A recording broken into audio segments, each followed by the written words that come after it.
కోవూరు మండలం వైఎస్ఆర్ కాంగ్రెస్ పార్టీ కార్యాలయం వేదికగా పార్టీ నాయకులు మాజీ ఎమ్మెల్యే నల్లపరెడ్డి ప్రసన్నకుమార్ రెడ్డి ఆదేశాలతో జగన్ 2.0 యాప్ను ఘనంగా ఆవిష్కరించారు.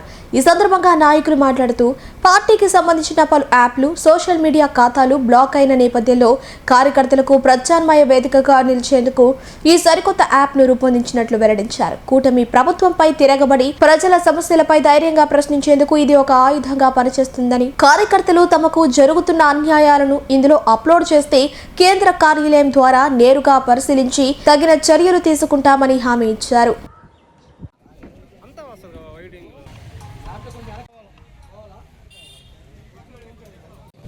జై జగన్, జై జగన్.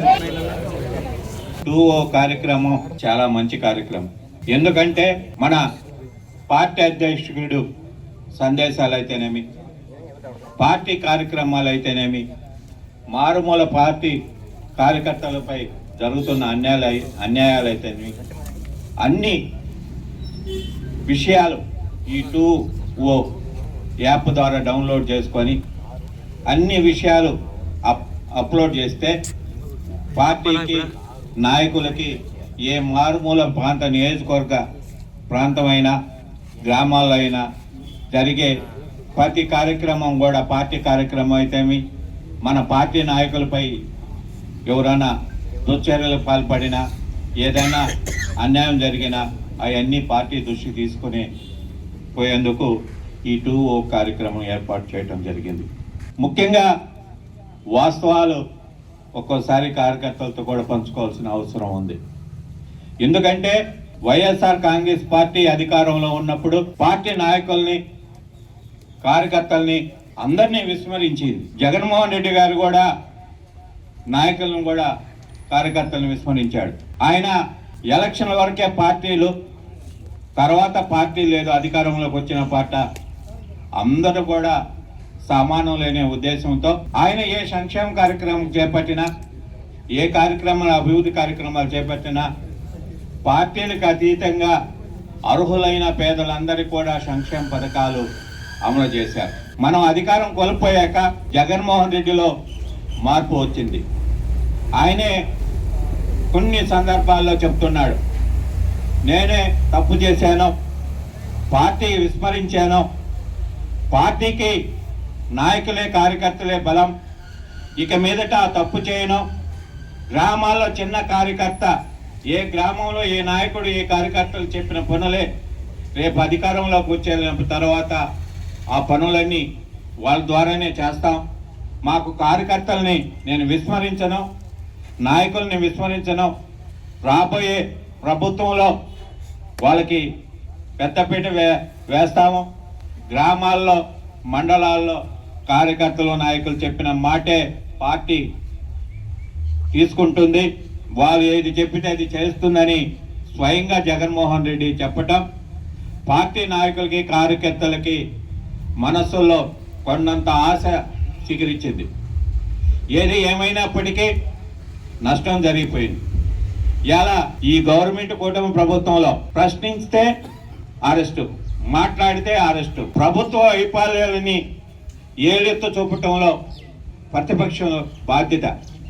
ప్రతిపక్ష నాయకులు మాట్లాడకూడదు. ప్రతిపక్ష నాయకులు మాట్లాడుకుంటే ప్రభుత్వ వైఫల్యాలని ప్రజల దృష్టిలో తీసుకుపోయి ప్రభుత్వానికి చేరవేసే కార్యక్రమం ప్రతిపక్షాల బాధ్యత.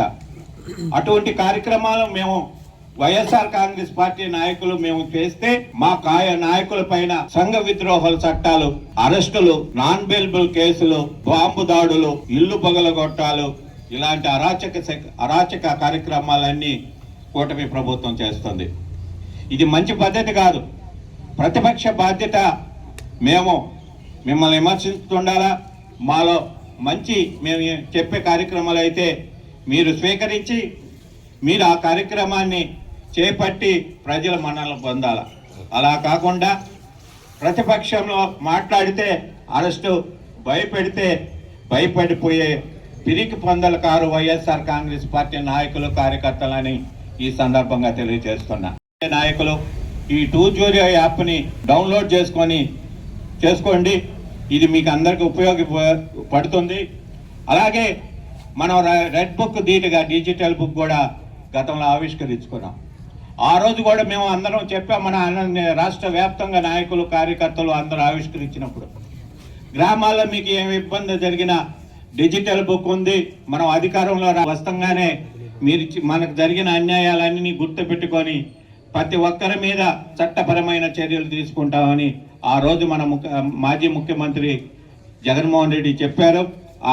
అదే సందేశాన్ని మేము గ్రామ పార్టీ నాయకులు, నియోజకవర్గ స్థాయి నాయకులు అందరికి తెలియజేయడం జరిగింది. ఇది మంచి కార్యక్రమం 2.0 అందరూ కూడా అప్లోడ్ చేసుకొని ఉపయోగించుకోవాల్సిందిగా కోరుకుంటున్నా. మన ప్రభుత్వంలో కేవలం సంక్షేమం, మనకు ఓటైన వాడికి కూడా సంక్షేమం అందించాలనే లక్ష్యంతో పనిచేసేటువంటి మనకి ఈనాడు ఈ కుటుంబ ప్రభుత్వంలో మనం ఎదుర్కొంటున్నటువంటి అనేక సమస్యలు, ఏమీ లేకపోయినా ఒక కేసు కట్టి లోపల పంపించే కార్యక్రమాన్ని వాళ్ళు దిగ్విజయంగా, ఈ 2 ఏళ్లలో దిగ్విజయంగా ఏదైనా ఒక కార్యక్రమం కూడా ప్రభుత్వం చేసింది అంటే కేవలం మన మీద నేరాల మోపో గౌరవాలు చేసో మనల్నే జైలు పంపే కార్యక్రమం తప్ప ఇంకొకటి చేయలేదని చెప్పి ఈ సందర్భంగా మీ ద్వారా ఈ రాష్ట్ర ప్రజలకు తెలియజేస్తున్నాం. ఈరోజు జగన్మోహన్ రెడ్డి గారు రాబోయే ప్రభుత్వం జగన్ 2.0 కార్యకర్తల కోసం ఈ యొక్క యాప్ని ఎందుకు విడుదల చేస్తారంటే, మనకి పత్రికలు ఉండేది చాలా తక్కువ, మనకు అనుకోలేని పత్రికలు. మనకున్నటువంటి ఫేస్బుక్నే లాగౌట్ చేస్తున్నారు, వాట్సాప్ని క్లోజ్ చేస్తున్నారు. కాబట్టి ఈ జగన్ 2.0 యాప్ని ప్రతి కార్యకర్త, ప్రతి నాయకుడు, ప్రతి సానుభూతిపరుడు కూడా ఈ యాప్ని డౌన్లోడ్ చేసుకొని ఈ రాష్ట్రంలో ఎక్కడ ఏ కార్యకర్తకి అన్యాయం జరిగినా స్పందించే విధంగా కనీసం మనకు సమాచారం చేర్చే కార్యక్రమంలో భాగంగా ఈ జగన్ 2.0 యాప్ని ఆవిష్కరించడం జరిగింది. ఈ నియోజకవర్గంలో ప్రతి కార్యకర్త, ప్రతి నాయకుడు, ప్రతి వైఎస్ఆర్ కాంగ్రెస్ పార్టీ సానుభూతిపరుడు కూడా అందరూ కూడా ఈ యాప్ని డౌన్లోడ్ చేసుకొని ఈ యాప్లో ఈ రాష్ట్రంలో ఏ కార్యకర్త అన్యాయం జరిగినా మనకి ఇది చేరువేస్తుంది. తప్పకుండా వెంటనే స్పందించే కార్యక్రమం కూడా ఈ సందర్భంగా మీ అందరినీ కార్యకర్తలందరినీ చేతులు జోడించి వేడుకునేది, అందరం స్పందించాలా. రాబోయేది ఇంకా 2.5 సంవత్సరం కాలం పాటే. ఖచ్చితంగా రాబోయేది జగనన్న 2.0. ఖచ్చితంగా మళ్ళీ 2వసారి ముఖ్యమంత్రిగా జగన్మోహన్ రెడ్డి గారికి పట్టాభిషేకం చేయడానికి ఈ రాష్ట్రంలో ఉన్నటువంటి పేద, బడుగు, బలహీన వర్గాల, ఎస్సీ, ఎస్టీ, మైనార్టీ సోదరులందరూ కూడా ఒకే ఒక మాట మీద ఉన్నారని చెప్పి కూడా ఈ సందర్భంగా మీ ద్వారా అందరికి తెలియజేసుకుంటూ ఈ జగన్ 2.0 యాప్ని ప్రతి ఒక్కరూ డౌన్లోడ్ చేసుకొని ఖచ్చితంగా మనకు జరుగుతున్నటువంటి అన్యాయాల్ని, ఘోరాలని, వైఫల్యాలని కూడా మనం ఎత్తి చూపుతూ ముందుకు సాగాలని చెప్పి అందరూ ధైర్యం ఉండండి. తప్పకుండా జగన్ 2.0లో కార్యకర్తలకి, నాయకులకి పెద్దపీట వేస్తారని చెప్పి జగన్మోహన్ రెడ్డి గారు స్వయంగా అనేక సార్లు చెప్తున్నారు. కాబట్టి జగన్మోహన్ రెడ్డి గారు ఒకసారి చెప్తేనే చేస్తారు. అన్నిసార్లు చెప్పారంటే ఖచ్చితంగా జగన్ 2.0 కార్యకర్తల కోసం గవర్నమెంట్ రాబోతుందని చెప్పి ఈ సందర్భంగా తెలియజేసుకుంటూ సూపర్ యాప్ ని ఈ రోజు ఇక్కడ లాంచ్ చేయడం జరుగుతుంది. ఈ సూపర్ యాప్ ని లాంచ్ చేయడానికి ముఖ్య ఉద్దేశం ఏంటంటే, వైఎస్ఆర్ కాంగ్రెస్ పార్టీకి సంబంధించినటువంటి అన్ని అక్షర యాప్స్ ని రిపోర్ట్లు కొట్టి దాన్ని బ్లాక్ చేయడం జరిగింది. దాన్ని తీసుకొని వచ్చేదానికి చాలా కష్టపడడం కూడా జరిగింది. అదే విధంగా చాలా మంది లక్షల్లో, మిలియన్స్ లో ఫాలోవర్స్ ఉన్న వాళ్ళు కూడా రిపోర్ట్లు పెట్టి వాళ్ళ లాగిన్స్ ని డీబ్లాక్ చేయడం జరుగుతుంది. ఇవన్నీ గుర్తించినటువంటి మన వైఎస్ఆర్ కాంగ్రెస్ పార్టీ అధినాయకులు జగన్మోహన్ రెడ్డి గారు ఈ రోజు వైఎస్ఆర్ కాంగ్రెస్ పార్టీకి సంబంధించిన ఒక జగన్ 2.0 సూపర్ యాప్ ని లాంచ్ చేయడం. ఆ లాంచ్ చేయడానికి ముఖ్య ఉద్దేశం ఏంటంటే, వైఎస్ఆర్ కాంగ్రెస్ పార్టీకి సంబంధించిన ఏదైనా కానీ, లేదు ప్రభుత్వాన్ని ప్రశ్నించిన ఏ నాయకుడైనా సరే, ఏ ప్రజలైనా సరే ఆ యాప్ లో ధైర్యంగా పెట్టొచ్చు. ధైర్యంగా పెట్టిన తర్వాత ఆ యాప్ లో డిలీట్ చేయాలా అంటే ఆ గ్రూప్ కు సంబంధించిన అడ్మిన్ తప్పగా ఇంకెవరు దాన్ని డిలీట్ చేసేదానికి వీలు కాదు. ఈ రోజు ప్రశ్నిస్తే కేసులు పెడుతున్నారు. లేదు ఏదన్నా మాకు బాధ కలిగిందని చెప్పి రోడ్డు ఎక్కి అడిగితే ఆ పార్టీకి సంబంధించిన వ్యక్తులు దాడులు చేయడం కూడా మనం కళ్ళారా చూస్తా ఉన్నాం. ఈ రోజు రైతులు కష్టపడతా ఉన్నారు, ఆడవాళ్ళు కష్టపడతా ఉన్నారు, ఉద్యోగులు కష్టపడతా ఉన్నారు, నిరుద్యోగులు కష్టపడతా ఉన్నారు. ఇప్పటికి 2 నెలలు పూర్తవుతుంటే స్కూల్స్ తెరిచి అమ్మఒడి ఒక తల్లులు ఇబ్బంది పడతా ఉన్నారు. ఈ రోజు స్కూల్స్ పరిస్థితి చూస్తే 30,000 ఉన్న ఫీజు ఈ రోజు ఈ సంవత్సరం మరీ దారుణంగా 60,000 రూపాయలు పెంచడం మనం కళ్ళారా చూసాం. రైతులైతే మరి యూరియా అనేక కష్టాలు పడతా చూస్తా ఉన్నాం.